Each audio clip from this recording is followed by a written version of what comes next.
Hey, bonjour à toi, j'espère que tu vas bien. Bienvenue dans cette nouvelle vidéo YouTube. Aujourd'hui, on va voir l'intérêt de déléguer ou non la gestion locative. C'est très certainement une question que tu te poses puisqu'elle revient régulièrement de la part de nos clients lorsque l'on s'apprête à mettre en location pour la première fois leur bien immobilier. Pour cela, ce que je te propose, c'est de diviser la vidéo en deux parties. La première partie qui va venir résumer toutes les étapes de lorsque l'on s'apprête à mettre son projet en location jusqu'au départ du locataire le jour où il partira. Et dans un second temps, de venir te répondre à cette question qui est celle que tu te poses, qui est est-ce que je dois déléguer la gestion de mon bien immobilier ou de mes biens immobiliers, ou à l'inverse, est-ce que je dois la conserver et tout gérer moi-même? Je te souhaite donc un très bon visionnage.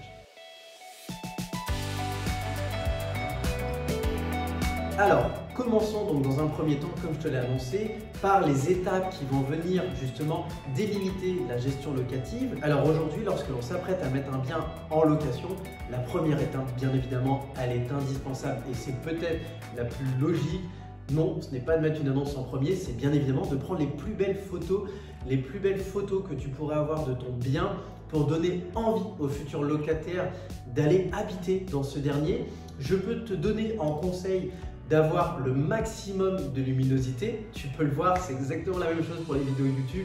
Il y en a quelques-unes où la luminosité n'était pas top, ça ne me donne pas envie de les regarder. Et bien dis-toi que c'est exactement la même chose pour les photos. Pareil, au niveau de l'angle, essaye si c'est possible de faire des photos en grand angle. Aujourd'hui, beaucoup de téléphones le proposent et c'est un vrai plus à la location puisqu'aujourd'hui, les gens arrivent beaucoup plus à se projeter dans les photos.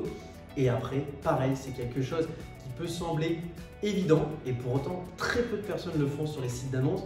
N'hésite pas à mettre en scène tes photos, c'est-à-dire que par exemple, pour nos clients, lorsqu'on réalise les photos des biens qu'on va mettre en location, on a l'habitude justement de, par exemple, si on prend une pièce de vie, de laisser allumer la télé, ou on peut, par exemple, si on prend une salle à manger, eh bien, on a l'habitude de mettre des assiettes, des couverts à table pour donner une interaction et pour donner l'impression à la personne qui regarde l'annonce qu'en fait le bien est habité et qu'en fait ça pourrait très bien être elle à l'intérieur et que ça lui donne envie.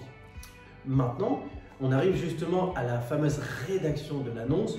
Aujourd'hui, très honnêtement, on n'a plus besoin, comme il y a quelques années, de placarder un peu partout dans les rues, de diffuser sur 150 000 plateformes. On a deux plateformes qui sont extrêmement puissantes et qui peuvent largement faire le travail. C'est Le Bon Coin et c'est le Marketplace de Facebook. Je te conseille donc de te concentrer vraiment sur ces deux plateformes et au niveau de ton annonce, pareil, de ne pas la faire trop longue, mais de la rendre vraiment interactive pour faire interagir les gens. Ce que je te conseille, sans donner l'adresse exacte, c'est de donner la rue dans laquelle se situe le bien. Ça te fera gagner du temps au niveau de la présélection des locataires, puisque si le quartier ne leur plaît pas, ils ne vont pas t'appeler et donc ça t'évitera de perdre du temps avec un appel. La deuxième chose, c'est de mettre en avant les avantages de ce quartier, de cette rue. Ça peut être des commerces, ça peut être des écoles, ça peut être tout un tas de choses qui donnent un intérêt à venir habiter dans cet environnement. Pareil, un axe autoroutier qui est proche, une gare, une station de tramway, une station de bus. Il y a vraiment beaucoup de choses. Et pareil, à venir tout de suite être transparent sur le loyer en disant le loyer c'est autant, les charges c'est autant, la taxe d'ordures ménagères si vous la refacturez c'est autant. Comme ça, l'annonce est vraiment transparente et va permettre de donner un maximum d'informations. Et après, eh bien justement, on arrive à cette phase de présélection des locataires puisque les gens vont venir t'appeler puisqu'ils ont vu l'annonce et que ça leur correspond. Et donc là, pareil, le but, c'est de réaliser uniquement des visites où on sait en fait qu'à 90 voire 100%, la personne va prendre le logement et qu'elle a juste besoin de le voir visuellement pour se rendre compte. Donc pour cela, je t'invite vraiment au niveau de tes appels à structurer la façon dont tu vas échanger avec les gens, c'est-à-dire savoir ce que tu vas leur demander à l'avance. Ça peut être confirmer l'environnement, être sûr que l'environnement leur plaît. Ça peut être confirmer justement leur situation personnelle et donc ainsi éliminer les locataires que tu n'as pas envie d'avoir, peut-être parce qu'ils n'ont pas assez de prétentions financières ou peut-être parce que tu estimes que leur projet au niveau de leur durabilité dans le temps, par exemple si tu appelles et te dis bah moi je vais rester 3 mois, ça ne t'intéresse pas, ça ne sert à rien d'aller à la visite.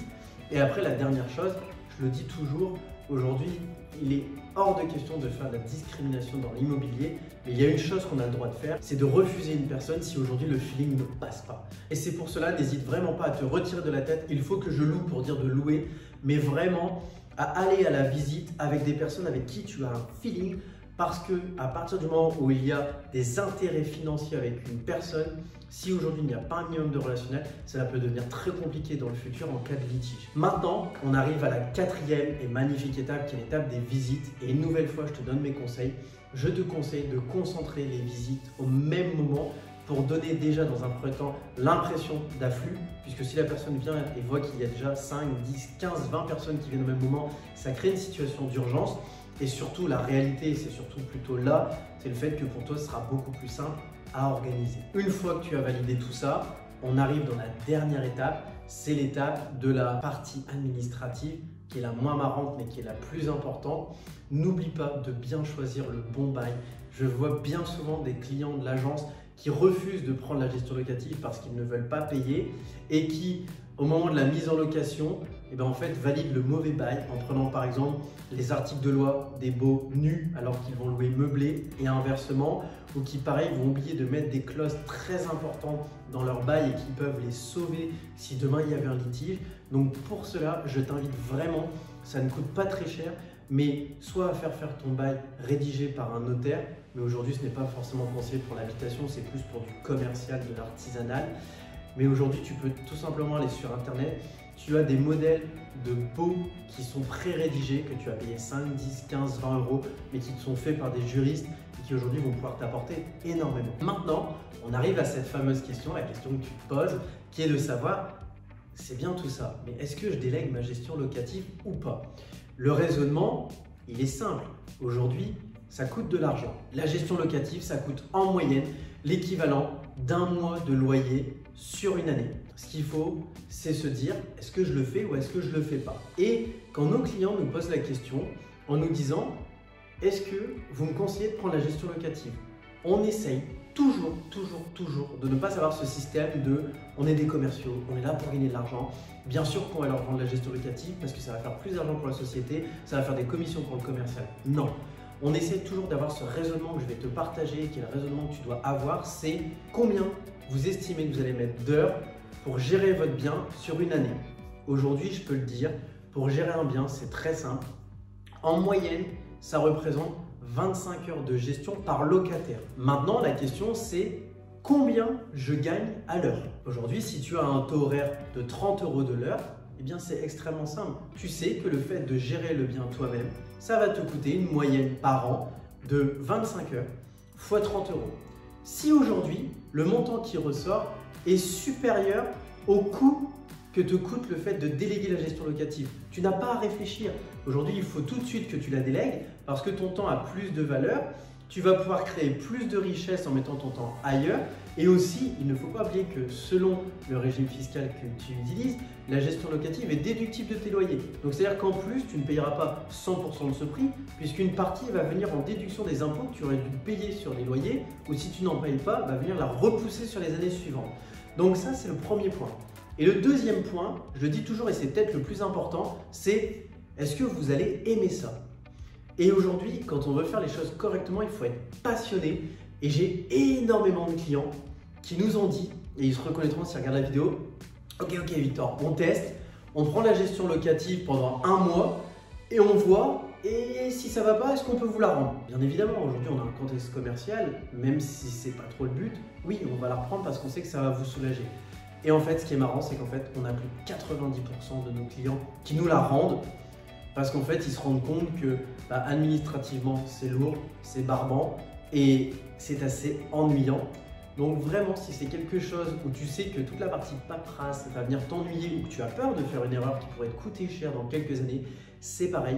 Il vaut mieux le déléguer parce que comme on le dit toujours, les petites économies, finalement, coûtent plus cher. Et je te laisserai sur une anecdote client. C'est une cliente qui nous a délégué justement la gestion de son appartement et qui a eu un imprévu au niveau d'une canalisation de toilette qui a cassé. Et aujourd'hui, la personne dans l'équipe qui est venue résoudre ce problème, entre prendre contact avec le locataire, l'artisan, aller sur place, régler le problème et envoyer les factures, a pris à peu près 4 heures. Cette cliente aujourd'hui gagnait 100 euros de l'heure. C'est-à-dire que cette personne, ça lui aurait coûté 400 euros juste pour ce petit imprévu, quand aujourd'hui, le coût de sa gestion locative, une fois les impôts déduits, est de 300 euros par an. Ce qui fait qu'au final, on voit que rien qu'une seule interaction lui a permis de très largement rentabiliser notre gestion locative. Et c'est sur ce raisonnement que je veux conclure cette vidéo. J'espère que cette vidéo t'a plu. Comme d'habitude, n'hésite pas à laisser un pouce bleu ou également, même pas ou, et également à t'abonner, puisque je le vois, vous êtes des petits filous. Vous êtes à peu près 40% à regarder les vidéos et à ne pas vous abonner. Donc vraiment, si la vidéo t'a plu, si le contenu qui est sur cette chaîne te plaît, n'hésite pas à t'abonner. Ça permet vraiment à faire monter la chaîne en valeur. Et en attendant, je te dis à très bientôt pour une prochaine vidéo. Ciao!